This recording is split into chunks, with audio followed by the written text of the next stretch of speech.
प्रधानमंत्री नरेंद्र मोदी ने मन की बात कार्यक्रम में देशवासियों से जनगणना प्रक्रिया में बढ़ चढ़कर हिस्सा लेने का किया आह्वान। ऊर्जा क्षेत्र में उपलब्धियों की चर्चा कर की स्वच्छ ऊर्जा विकल्प चुनने की अपील। हरियाणा के मुख्यमंत्री नायब सिंह सैनी ने गुरुग्राम में राज्य स्तरीय श्रमिक सम्मान समारोह में की शिरकत। 13,569 श्रमिकों को डीबीटी के माध्यम से 15 करोड़ 74 लाख रुपए किए ट्रांसफर। और पंजाब के मुख्यमंत्री भगवंत मान ने जालंधर और लुधियाना के अधिकारियों के साथ आगामी मानसून सीजन को लेकर की समीक्षा बैठक। बाढ़ प्रभावित क्षेत्रों में तटबंधों को मजबूत करने के दिए निर्देश। नमस्कार, चंडीगढ़ से आपका स्वागत है। मैं हूं भानुप्रिया। अब समाचार विस्तार से। प्रधानमंत्री नरेंद्र मोदी ने आज अपने मासिक रेडियो कार्यक्रम मन की बात की 133वीं कड़ी में देशवासियों को संबोधित किया। इस दौरान उन्होंने विज्ञान और देश की प्रगति के बीच मजबूत संबंध पर जोर दिया। प्रधानमंत्री ने कहा कि भारत ने हमेशा विज्ञान को सिर्फ शोध तक सीमित नहीं रखा, बल्कि उसे देश के विकास और जन कल्याण से जोड़कर आगे बढ़ाया है। उन्होंने फास्ट ब्रीडर रिएक्टर की ऐतिहासिक उपलब्धि का जिक्र करते हुए बताया कि ये स्वदेशी तकनीक से बना है और भविष्य के लिए ईंधन भी तैयार करता है, जिससे भारत की ऊर्जा आत्मनिर्भरता को बल मिलेगा। प्रधानमंत्री ने बताया कि भारत की पवन ऊर्जा क्षमता 56 गीगावाट से अधिक हो चुकी है और देश इसमें चौथे स्थान पर पहुंच गया है। प्रधानमंत्री ने पर्यावरण के उदाहरण साझा करते हुए कच्छ के फ्लेमिंगो, उत्तर प्रदेश के गजमित्र और छत्तीसगढ़ के काले हिरणों की वापसी का भी जिक्र किया। प्रधानमंत्री ने डिजिटल जनगणना का जिक्र करते हुए नागरिकों से सक्रिय भागीदारी का आह्वान किया। तमिलनाडु के कलपक्कम में फास्ट ब्रीडर रिएक्टर ने क्रिटिकलिटी हासिल कर ली है। दरअसल क्रिटिकलिटी वह स्टेज है जिसमें रिएक्टर पहली बार self sustaining nuclear chain reaction में सफलता हासिल करता है। इस स्टेज का मतलब है रिएक्टर का ऑपरेशन फेज में पहुंचना।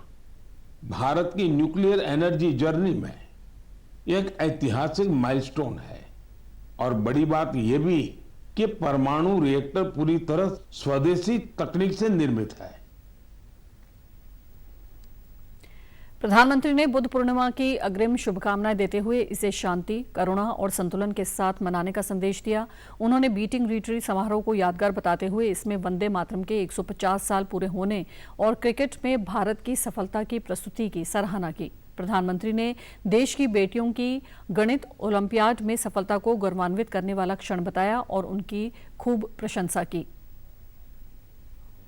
क्योंकि इसके पीछे खास वजह है। साथियों, आपने देखा होगा यह समारोह अलग अलग बैंड्स की विविध संगीत परंपराओं को दर्शाता है। बीते कुछ सालों से इसमें भारतीय संगीत का समावेश बढ़ा है और ये देश के लोगों को भी बहुत पसंद आ रहा है। इस साल की बीटिंग रिट्रीट सेरेमनी भी बहुत यादगार रही थी। एयरफोर्स, आर्मी, नेवी और सीएपीएफ के बैंड्स ने बहुत ही अच्छी परफॉर्मेंस दी थी।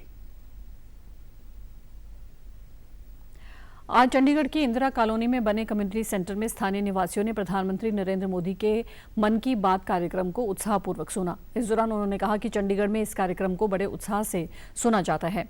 यहां क्षेत्र से काफी लोग और बच्चे कार्यक्रम को सुनने के लिए इकट्ठा हुए हैं।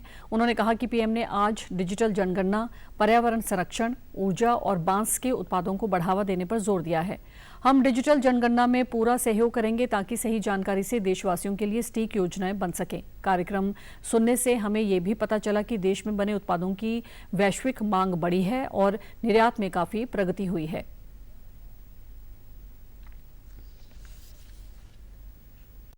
और उसमें जो हमारे प्रधानमंत्री जी ने कई विषयों पे, जो हमारे देश के कई विषयों पे चर्चा की है और जिसमें बैम्बू के बारे में बताया कि वो अगर हम उनका खरीदते तो उनके लिए ये बड़ी अच्छी बात होगी, उनका जो रोजगार है वो आगे बढ़ेगा। आज मुझे मन की बात का एपिसोड देख के बहुत अच्छा लगा, क्योंकि उसमें मुझे बाकी चीज़ें भी हैं। बैम्बू के बारे में बताया, लघु उद्योग उससे स्टार्ट हो रहा है, बड़े स्केल पे हो रहा है, नए नए इंस्ट्रूमेंट्स बना पा रहे हैं, अपने खेती के स्तर को बढ़ा पा रहे हैं, अपने छोटे से काम को बड़े स्केल पे हम कर पा रहे हैं।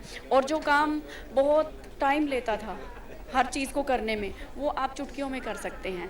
आज हमारे माननीय प्रधानमंत्री श्री नरेंद्र मोदी जी ने जो जनगणना का आह्वान किया है कि हमारे देश के अंदर जनगणना 2027 शुरू हो चुकी है, इसमें आप सभी का सहयोग बहुत ज़रूरी है। और मैं भी आशा करूंगा और मैं भी देशवासियों से और अपने चंडीगढ़ वासियों से निवेदन करूंगा कि ये जो जनगणना का मुहिम चल रही है, सही तरीके से जनगणना का आकलन हमारे कर्मचारियों को दें, जिससे कि देश के भविष्य की जो कार्य हैं वो पूरी तरह से सक्षम और अच्छी नीतियां बन सकें। हरियाणा के मुख्यमंत्री नायब सिंह सैनी ने आज अपने गुरुग्राम दौरे के दौरान जिला कार्यालय में कार्यकर्ताओं के साथ प्रधानमंत्री नरेंद्र मोदी के मन की बात कार्यक्रम को सुना। इसके बाद उन्होंने ताऊ देवीलाल स्टेडियम में आयोजित श्रमिक जागरूकता एवं सम्मान समारोह में बतौर मुख्य अतिथि शिरकत की। इस मौके पर मुख्यमंत्री ने 13,569 श्रमिकों के खाते में डीबीटी के माध्यम से 15 करोड़ 74 लाख रुपए भेजे। साथ ही हरियाणा श्रम कल्याण बोर्ड की ओर से 20,639 श्रमिकों के खाते में 24 करोड़ 33 लाख रुपए ट्रांसफर किए। इस मौके पर मुख्यमंत्री ने देश के विकास में किसानों और श्रमिकों के योगदान का उल्लेख करते हुए कहा कि इनके सहयोग के बिना प्रगति संभव नहीं। उन्होंने कहा कि आप उपजाने और बनाने का काम करते हैं, इसीलिए आपको राष्ट्र निर्माता कहा गया है। प्रधानमंत्री नरेंद्र मोदी ने 2047 तक विकसित भारत बनाने का जो लक्ष्य रखा है, उसका भार भी आपके ही मजबूत कंधों पर है। उन्होंने कहा कि प्रगति का आधार ही भूमि, श्रम, पूंजी और उद्यमिता के हैं और श्रम इसका सबसे मजबूत स्तंभ है। सब में आपकी मेहनत की वो खुशबू झलकती है। इन उपजों से जो चीजें बनाई जाती है साथियों, वो भी हमारे श्रमिक भाई बहनों के कौशल का ये उसका कमाल है। देश के यशस्वी प्रधानमंत्री आदरणीय नरेंद्र मोदी जी ने 2047 तक विकसित भारत बनाने का साथियों उन्होंने लक्ष्य रखा है। तो इस लक्ष्य की प्राप्ति का भार भी साथियों आपके मजबूत कंधों पर है। 6 राज्यसभा सदस्यों के साथ आम आदमी पार्टी छोड़ने के बाद भाजपा में शामिल हुए राघव चड्ढा ने कहा कि जो भी व्यक्ति आपके साथ जुड़ा था या वो तो आप छोड़ चुका है या छोड़ रहा है। उन्होंने कहा कि शीश महल पार्ट 2 तैयार हो रहा है, जिसकी कुछ तस्वीरें सामने आई हैं। दिल्ली चुनाव हारने का सबसे बड़ा कारण शीश महल था और आपको इन मुद्दों पर चिंतन जरूर करना चाहिए था। दूसरी तरफ पंजाब के राज्यसभा सांसद डॉक्टर विक्रमजीत सिंह साहनी ने राघव चड्ढा और अन्य सांसदों द्वारा आम आदमी पार्टी छोड़ने पर कहा कि हमने ये फैसला पंजाब के संकट को ध्यान में रखते हुए लिया है। पंजाब भूजल का स्तर तेजी से गिर रहा है, राज्यों का कर्ज लगातार बढ़ रहा है, पंजाब में नौकरियां नहीं मिल रही और बेरोजगारी के कारण युवा नशे की लत का शिकार हो रहे हैं। राज्यसभा मेंबर के मुताबिक पंजाब आईसीयू में है और उद्योग राज्य से बाहर जा रहे हैं।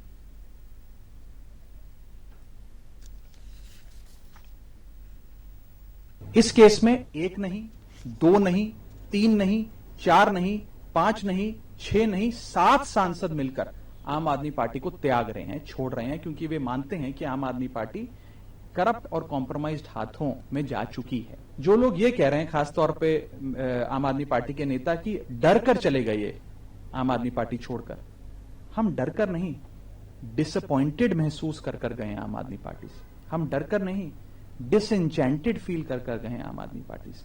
हम डर कर नहीं, डिसगस्टेड फील कर गए आम आदमी पार्टी से। हमने ये decision, seeing the current crisis in Punjab from A to Z, agrarian, there is a agrarian crisis of farmers' plight is deplorable, pitiful. In the name of crop diversification, they're not getting any hand holding by the state or by the other stakeholders. The water issue, the ground level, groundwater is depleting fast. There is arsenic, there is silica, the Punjab which was just a green revolution.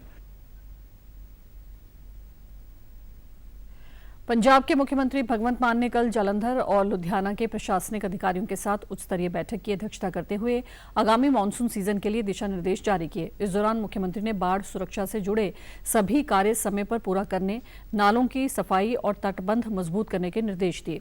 Social media पर जानकारी साझा करते हुए मुख्यमंत्री मान ने बताया कि इस बैठक के दौरान लुधियाना के बूढ़ा नाला की सफाई, काला संधिया ड्रेन और सतलुज दरिया के धुंसी बांध की मजबूती को लेकर विस्तार से चर्चा की।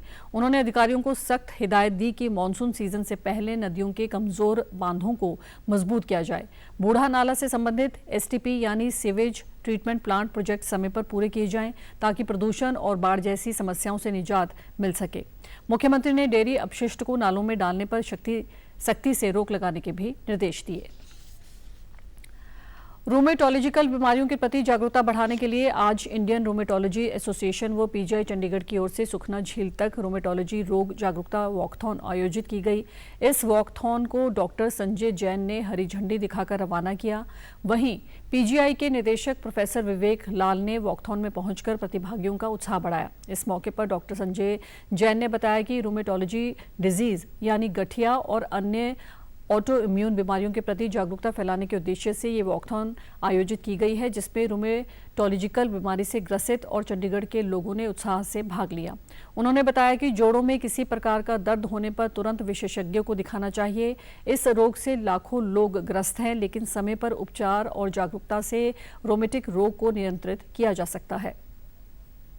इस किस्म की बीमारियां होती हैं जिसके बारे में लोगों को कम जानकारी है। ये बीमारियां जॉइंट से रिलेटेड होती हैं, जिसमें जॉइंट की स्वेलिंग, पेन, सुबह के टाइम में अकड़ाहट हो जाना, बैकएक हो जाना, फैटीग हो जाना, ये बड़े कॉमन सिम्टम्स हैं और लोग इनका हफ्ते नहीं, महीने नहीं, सालों तक इसको इग्नोर करते रहते हैं। ये सोचते हैं ये तो एक नॉर्मल स्प्रेन हो गया या कोई तकलीफ़ हो गई, और वो इसमें तकलीफ़ में अपने आप को परेशान करते रहते हैं। जब भी ये तकलीफ़ 6 हफ्ते से ज़्यादा हो जाए, हम हमेशा ये एडवाइस करते हैं कि इसके लिए एक स्पेशलिस्ट उनके पास जाना चाहिए। इस मौके पर आईआरए के अध्यक्ष व पीजीआई के प्रोफेसर अमन शर्मा ने बताया कि 1/3 से ज्यादा लोग इस रोग से प्रभावित हैं। देश में विकलांगता के शीर्ष 25 कारणों में रोमेटिक रोग भी शामिल है। इसलिए लक्षण दिखने पर स्वयं दवा लेने से बचें और विशेषज्ञ चिकित्सक से परामर्श लें। इससे पहले कल पीजीआई में क्लिनिकल इम्यूनोलॉजी और रूमेटोलॉजी विभाग के विशेषज्ञों ने प्रेस वार्ता कर इस बारे में जागरूक किया। We'll have musculoskeletal disease, back pain, joint pain, बहुत लार्ज पॉपुलेशन को अफेक्ट करती हैं। तो हमारा अवेयरनेस मैसेज ये आम पॉपुलेशन के लिए यही है कि रूमेटोलॉजिकल डिजीज़ अगर हैं या मस्कुलोस्केलेटल डिजीज़ हैं, पेन्स हैं, जॉइंट स्टिफनेस है, तो उसके लिए रूमेटोलॉजिस्ट को दिखाना चाहिए। और ये वर्ड स्प्रेड करना बहुत ज़रूरी है। और जैसे आम दूसरी धारणा ये रहती है कि गठिया शायद एक ही बीमारी है, एक टर्मिनोलॉजी है सिर्फ कि जोड़ की पेन और स्वेलिंग की, बट उसके पीछे 100 या 150 से कारण ज़्यादा हो सकते हैं। पीजीआई में उपचाराधीन मरीज ने बताया कि वे काफ़ी समय से दिक्कत में थीं और वे व्हीलचेयर पर थी। घर के काम करने में भी परेशानी होती थी। पीजीआई में 1 सप्ताह के इलाज के बाद ही आराम मिलना शुरू हो गया था। में सीवियर जो आरए की प्रॉब्लम होगी, मैं उस टाइम में व्हीलचेयर पे थी, मैं कोई भी अपना पर्सनल काम नहीं कर सकती थी। मैं पीजीआई में डॉक्टर अमन शर्मा से हमारी भेंट हुई। उन्होंने कहा कि मैं आपको पूरी तरह से ठीक कर दूंगा। 1 हफ्ते के बाद ही मुझे जो था फर्क पड़ने लग गया। मैं व्हीलचेयर से उठ के चलने फिरने लगी। हिमाचल प्रदेश के मणिकर्ण साहिब में पंजाब और हिमाचल पुलिस ने एक संयुक्त ऑपरेशन के दौरान बड़ी सफलता हासिल करते हुए 5 गैंगस्टरों को गिरफ्तार किया है। कुल्लू के एसपी मदन लाल कौशल ने बताया कि अमृतसर से आई पंजाब पुलिस की टीम ने स्थानीय इनपुट्स के आधार पर मणिकर्ण साहिब पुलिस से संपर्क किया। इसके बाद स्थानीय पुलिस के साथ एक गेस्ट हाउस में छापेमारी की गई। पुलिस ने गेस्ट हाउस से 5 आरोपियों को काबू किया। पुलिस के अनुसार ये गैंगस्टर पंजाब में वारदातों को अंजाम देने के बाद यहां छिपे हुए थे। गिरफ्तारी के बाद पंजाब पुलिस सभी आरोपियों को कानूनी कार्रवाई के लिए अपने साथ ले गई है। कुल्लू पुलिस ने स्पष्ट किया कि उन्होंने सहायता प्रदान की थी, जबकि पूरी कार्रवाई पंजाब पुलिस के नेतृत्व में की गई।